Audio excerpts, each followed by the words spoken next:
আসসালামু আলাইকুম স্যার। হ্যাঁ, ওয়ালাইকুম আসসালাম। আমি কি বলে শুরু করবো আমি বলতে পারছি না। তাহলে এতটুকুই বলবো যে এই পৃথিবীতে আমি নিঃস্ব হয়ে গেছি। আমার বলার ভাষা নেই। জোর করে এইভাবে হত্যাকাণ্ড করে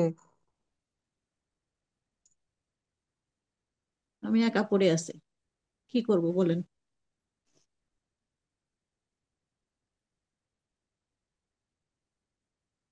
কথা, আমার কথা কি শোনা যাচ্ছে?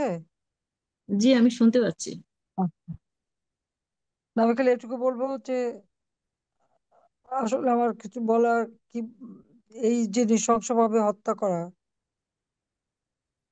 আমি তার কথা বলতে পারবো না, আমার ভিতরে আতঙ্ক কাটে নাই। আমি আমি জীবন ফিরাই নিয়ে আসছি, কিন্তু আমারটা আমি তারটা ফিরাইতে পারিনি।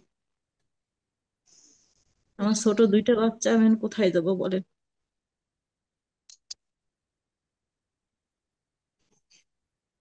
বাচ্চারা আমার কোথায়? বাচ্চা, আমি তাকে কি নিয়ে ভবিষ্যৎ গড়ে দেবো বলেন। আমার চাকরি নাই। আমি শিক্ষিত হয়ে এখন পর্যন্ত কোনো চাকরি পেলাম না। আমি কোথায় যাব বলেন।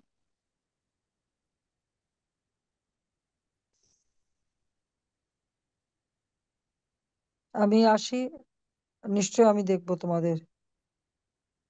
বাচ্চারা কোথায়? আছে, কাছে আছে? না, আমার কাছে নেই।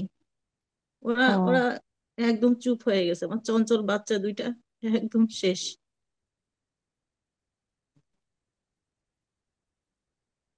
এইভাবে যে কত মানুষের ক্ষতি করলো, তো বলার ভাষা নাই। তারপর আবার এর বিচার হবে না? আমার বাচ্চারা এখন সরকারের না পক্ষ খেয়ে থাকে হলো। সরকারের পক্ষ থেকে কোনো সাহায্য করে নাই? সরকারের এখনো পুরাপুরি পাইনি আমি।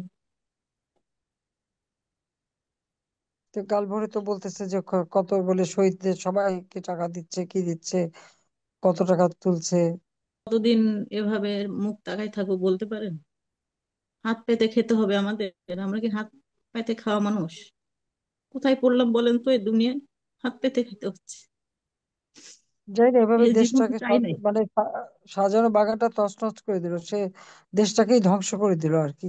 এই জীবন আমি চাই নাই। তোমার বাড়ি কোথায়, বাবা মা কোথায়? আমার বাবা, আমার হাজবেন্ড যেদিন দাফন করেছে একদিন পর আমার বাবা মারা গেছে। মানে এই শোকটা নিতে পারে নাই। আমার সব দিকই শেষ। আমার কোনো জায়গায় জায়গা নেই। সব শেষ। আমরা আছি তোমার কাছে, তুমি চিন্তা করো না। তোর বাড়ি কোথায়? রাজশাহীতে। কোন জায়গা? রাজশাহী উপজেলা? কোর্ট ওখানে। ইনশাল্লাহ, আমি আসলে সব ব্যবস্থা করে দেবো, কোনো চিন্তা করো না। সে আশায় থাকলাম।